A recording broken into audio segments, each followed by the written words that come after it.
If you like the wrong tweet, you might get your ass beat. Case in point, what's being done to Dr. Mark Tyko-Sinski. He's the one there on the left. The president of Thomas Jefferson University in war-torn Philadelphia, a city known for cheesesteaks and getting shot while ordering cheesesteaks. Oh, I thought that would get a better laugh. I liked it. They just mildly chuckled at the shooting. He was publicly rebuked for liking tweets critical of COVID vaccines, child sex changes, and college diversity offices. And so the Philly Inquirer became the Inquisition, ginning up the scandal after anonymous university employees tattled on the guy. I still remember when people like that were called snitches, and people like Cat gave them stitches. Damn right. Yeah. And so the paper really did some hardcore investigative work and took a deep dive into all of his past Twitter likes. Mind you, they're doing this in Philly, a city that recorded 2 years in a row with 500 homicides apiece. So as the bodies pile up, this is the story they choose to pursue. Tweets. They must really be okay with getting murdered. Well, I mean, they support the Phillies. And I don't even know anything about baseball. Said one nameless fool, some of the views he endorses call into question the university's commitment to diversity and inclusion and would be hurtful to trans-identifying students. Oh, man. And students of color. Translation, he doesn't like it when we don't cut off kids' wieners. So it all goes back to wokeness, or as it's more commonly known, head up your ass syndrome. Now the dude's defending himself from the mob, saying he liked the tweets to bookmark them for later. You know, next thing you know, he's going to tell us he only reads Playboy for the articles. But it's about time universities stop pretending to care about free speech. I mean, imagine if they decided to investigate my liked tweets. What could they conclude? I mean, here's one.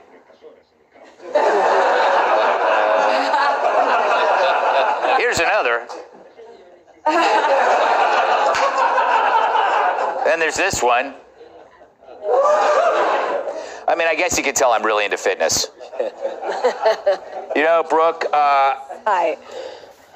these people that are narking are work at the university. They're university employees. And they are going after some guy for basically liking a tweet. Yeah. What is going on with this?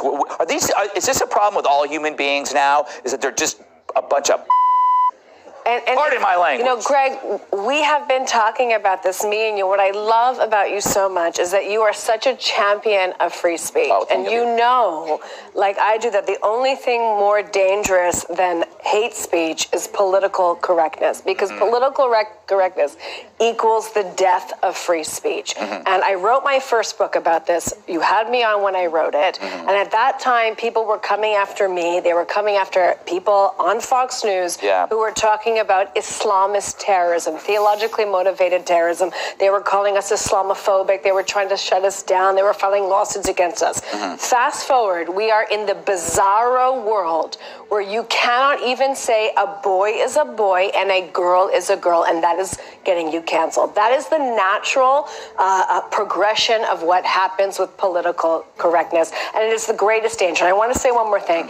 He was trying to raise awareness also about the diversity and equity inclusion issues happening on campuses across the United States that are mostly funded by foreign countries like Qatar and like Saudi Arabia. This is the greatest national security threat that is posed to this country right now. Put that on a t-shirt. Terrence, what did you make of the employee's concerns over his tweets about who he was possibly harming? These are the same people who counseled a black woman for being on a syrup bottle. Yeah. So I'm not surprised. These are idiots. And then this man was liking, he had liked a tweet that was against kids getting sex changes. And I mean, and you know what? That kind of triggered me. Can I vent a little bit? Yeah. You know, because they were mad he liked this stuff that was against, you know, transitioning. When I was growing up, and I didn't have anybody to advocate for me, I always felt like I was a tall black man trapped in a fun-sized body. Always. And I wanted to get surgery, become taller. The doctors wouldn't even touch my knees. All I ever wanted to be was taller because I felt like that inside. Yes. But I couldn't get surgery on my knees. But then I would have been allowed to get my candy bar cut off. I don't get it. It's stupid, you know? Yeah, should he have had to explain himself? That's kind of sad. I think we just have so many conversations about people like him, and then not enough conversations about who are the people who are going through someone else's liked tweets from forever ago.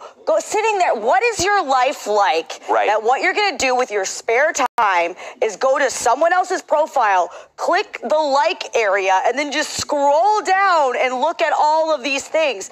I mean, just because you do that, you bring this person down, that doesn't suddenly make you a college president, right? Yeah. It's pathetic. I think maybe people like that haven't reached the level of success that they've wanted to in their life, because there's no reason. I mean, I have never in my life gone through someone's likes, except for that one time when I want to figure out when my ex started banging that other girl. Yes. That's totally normal.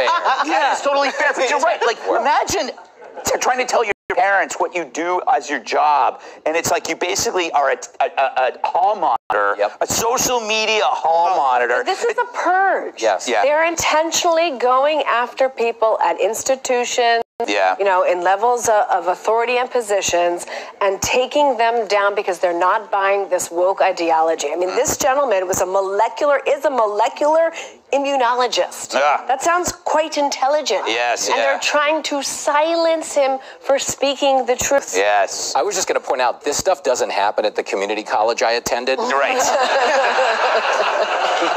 The dean's not even on Twitter. He's on MySpace right now. No, he's actually on Grindr. That's what his jacket is. It's actually the background I had on MySpace. That's what I'm wearing here right now. What's happening at universities is they're being plagued by, it's like conformity cops, where they're just pistol whipping people into complying with that conformist progressive mindset. But the difference with conformity cops and real cops is the song goes, bad thems, what you gonna do, instead of bad boys, you know? Yeah. But here's the problem.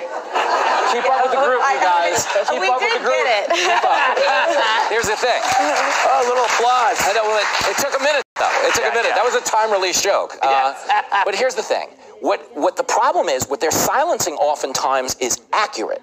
One of the things he took heat from was liking tweets that said the vaccine didn't stop transmission. Right. And the vaccine didn't stop transmission. Right. But we spent more energy going after the guy who called that out than the people who sold us the vaccine. You know what I mean? Yeah. And think about what they did. They changed the sale. It went from you can't get COVID to, oh, well, you'll get COVID, but it'll be better. Do you remember that? Of course. And everyone who got COVID was like, oh, I got COVID, but thank God I got the vaccine. Now I'm getting a booster. Yeah, which is like me saying, oh, my wife's pregnant, but thank God we used a condom. You know what I mean?